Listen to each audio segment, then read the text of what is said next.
Olá, gente.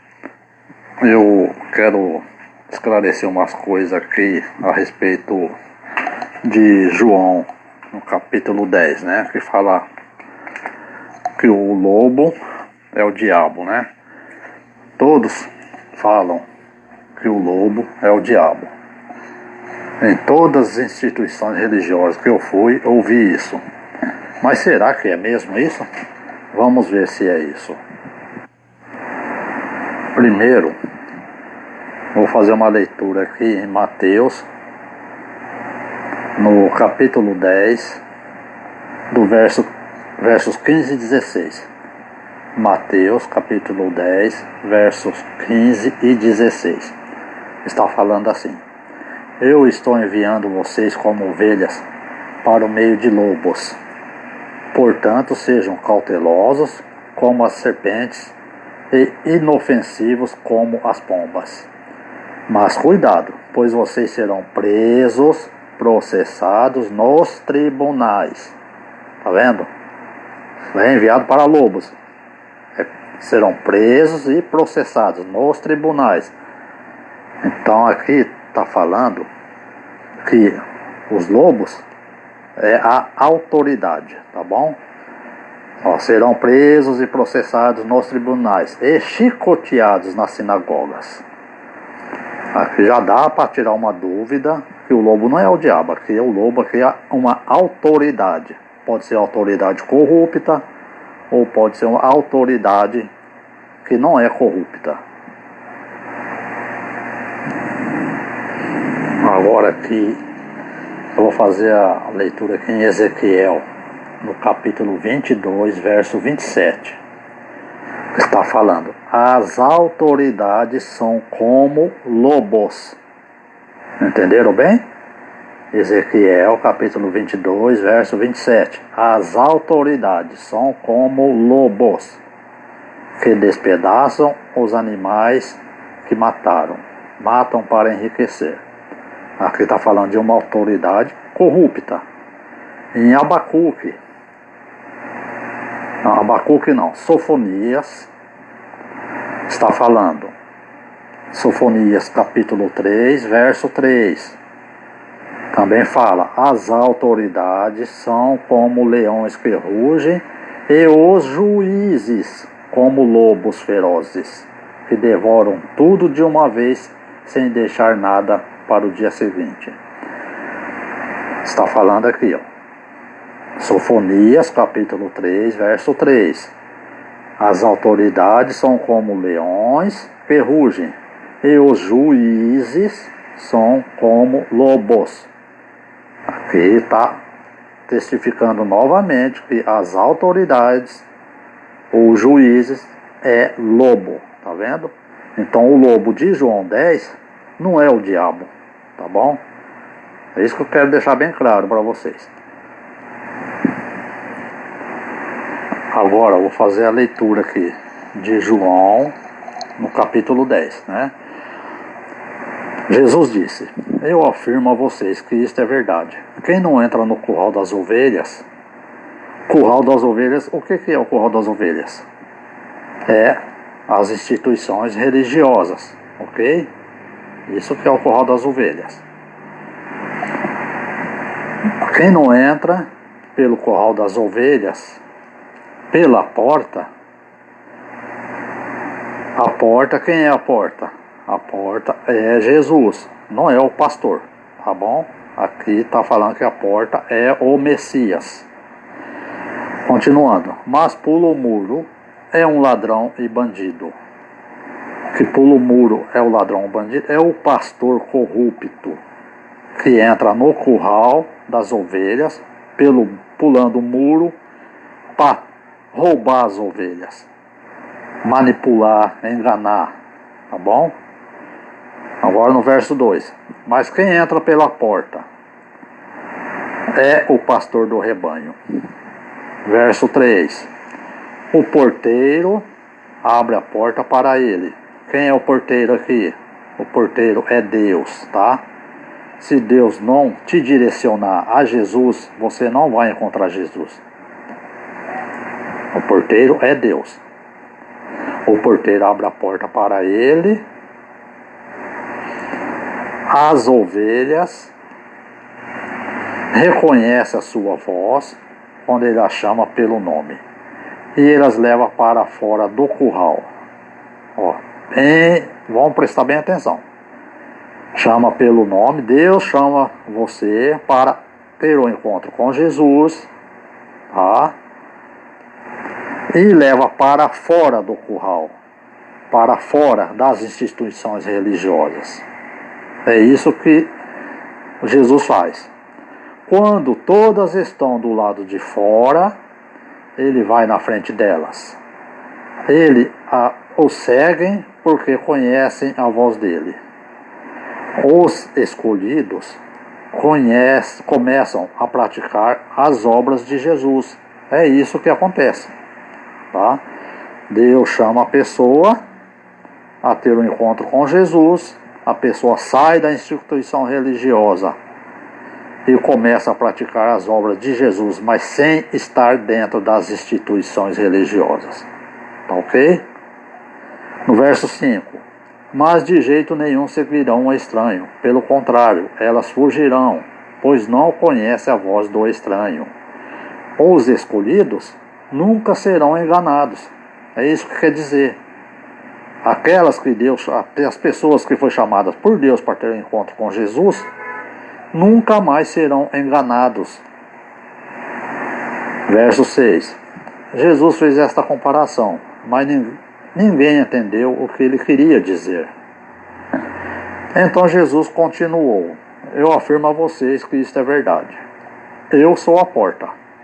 O que o próprio Jesus está falando. Eu sou a porta. Quem é a porta? É o Messias, por onde as ovelhas passam. Todos os que vieram antes de mim são ladrões e bandidos, mas as ovelhas não deram atenção à voz deles. Verso 9. Eu sou a porta. Quem entra por mim será salvo. Vamos prestar atenção aqui. No verso 9, está falando: eu sou a porta. Quem entrar por mim será salvo. Poderá entrar e sair. Não é sair e entrar. Entrar e sair. E achará comida. Quer dizer, os escolhidos entram em uma religião, conhece a verdade e sai. Sai das religiões. E fora das religiões começa a praticar as obras do Messias, tá bom? É isso que acontece. O verso 10. O ladrão só vem para roubar, matar, destruir. Não está falando que é o diabo aqui também, tá bom? E nenhum desses textos está falando que é o diabo. O ladrão, sabe quem é o ladrão? Então vou chegar lá. É o pastor corrupto, tá bom? Esse que é o ladrão, o pastor corrupto. Mas eu vim para que as ovelhas tenham vida, a vida completa. Verso 11. Eu sou o bom pastor. O bom pastor dá a vida pelas ovelhas. Verso 12. Um empregado trabalha somente por dinheiro. Tá aqui, ó, tá vendo? É o pastor corrupto. Ele trabalha somente por dinheiro. Ele não é pastor e as ovelhas não são dele. Por isso, quando vê um lobo, a autoridade, lobo não é o diabo, tá bom? Vê um lobo chegando, ele abandona as ovelhas e foge. Agora me fala, se o lobo aqui fosse o diabo, esse pastor corrupto teria que fugir? Ele não iria fugir. Quem é que foge da polícia, hein? Quando a autoridade chega, ele abandona as ovelhas e foge. Tá vendo? Se fosse o diabo, ele não teria que fugir. Então o lobo ataca e espalha as ovelhas. O empregado foge, verso 13, né? Verso 13. O empregado foge porque trabalha somente por dinheiro e não se importa com as ovelhas. Viu? O pastor corrupto. O pastor corrupto foge porque ele trabalha somente por dinheiro. Não se importa com as ovelhas. Só quer tirar a lã da ovelha. Quer dizer aqui, A polícia vai descobrir as corrupções dos pastores. Os pastores vão fugir. As pessoas que estão nessas instituições são cúmplices das corrupções também. Algumas delas serão investigadas, serão presas e outras pessoas serão foragidos da justiça, tá? Porque muitas pessoas que entram nessas instituições religiosas é para manipular, para aprender a manipular. E isso vai ser investigado. Verso 14 e 15, vamos lá. Eu sou o bom pastor, assim como o Pai me conhece, eu conheço o Pai. Assim também conheço as minhas ovelhas, e elas me conhecem. Eu estou pronto para morrer por elas. Verso 16. Tenho outras ovelhas que não estão neste curral. Eu preciso trazer essas também, e elas ouvirão a minha voz. Então elas se tornarão um só rebanho, como um só pastor. Quer dizer, tem outras ovelhas. Está dizendo, outras ovelhas são as nações que não fazem parte da nação de Israel. É isso que quer dizer. Verso 17. O Pai me ama porque dou a minha vida para recebê-la outra vez. Ninguém tira a minha vida de mim, mas eu a dou por minha própria vontade. Tenho o direito de dá-la e de tornar a recebê-la, pois foi isso que o meu Pai me mandou fazer. Verso 19. Quando ouviu isso, o povo se dividiu outra vez. Muitos diziam. Então, nesse contexto aqui, se o lobo fosse o diabo, o falso pastor, né, que é o mercenário, não teria que fugir. Todo ladrão foge quando chega a polícia. Tá bom? Então, não é o diabo no contexto de João 10. O lobo não é o diabo. Todas as religiões que eu fui falam que o lobo é o diabo. Em nenhuma parte aqui está falando que o lobo é o diabo. Está muito bem claro isso. Eu vou fazer uma leitura aqui em Mateus, no capítulo 7, do verso 15 a 23. Está falando assim: cuidado com os falsos profetas, que vêm disfarçados em peles de ovelhas, mas são lobos devoradores. Vocês podem descobri-los pela maneira como agem, assim como podem identificar uma árvore pelo seu fruto. Vocês nunca confundirão uma videira com um espinheiro, ou figos com ervas daninhas. Bom, aqui está falando como é que você vai conhecer o falso e o verdadeiro. É pelos frutos da pessoa, pelo que a pessoa pratica durante a sua vida. Você tem que verificar se tudo que essa pessoa faz é para o bem do povo ou se é para o bem de si mesmo. Tá? É isso que está falando. Vocês nunca confundirão uma videira com espinheiro ou figos com ervas daninhas. As diversas qualidades de ervas frutíferas podem ser rapidamente identificadas pelos seus frutos. Uma árvore boa nunca dá frutos que não se podem comer. Uma árvore que sempre dá frutos ruins não pode dar frutos que se pode comer. Tá vendo? Uma árvore boa nunca dá frutos ruins que não se pode comer, né? E uma árvore que sempre dá frutos ruins não pode dar frutos que se pode comer. Entenderam isso? Por isso, as árvores que dão frutos que não se podem comer são cortadas e atiradas no fogo.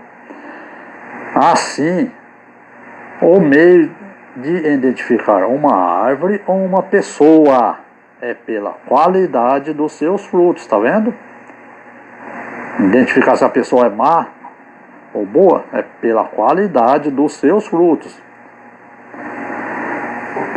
Quer dizer, se a pessoa pratica o mal, a gente vai conhecer o que ele está praticando. Continuando, nem todos aqueles que se referem a mim como Senhor, Senhor, entrará no reino dos céus. A questão decisiva é se a pessoa faz a vontade do meu Pai, que está nos céus. No dia do juízo, muitos me dirão, Senhor, Senhor, não profetizamos a seu respeito e usamos o seu nome para expulsar demônios, para fazer muitos milagres? Mas eu responderei, vocês nunca foram meus, vão embora porque as suas obras são más. Então já deixei bem claro aqui, tá bom, gente? É só para tirar uma dúvida. Eu andei pesquisando muito e isso ficou sempre martelando na minha cabeça, mas o lobo não é o diabo, não pode ser, porque se fosse o diabo, o ladrão, o falso pastor não teria que fugir. Então se ele foge, ele é um ladrão. E todo ladrão foge quando chega a autoridade, tá bom? É isso que eu deixei bem claro aí. Deu para entender, não deu? Um abraço a todos.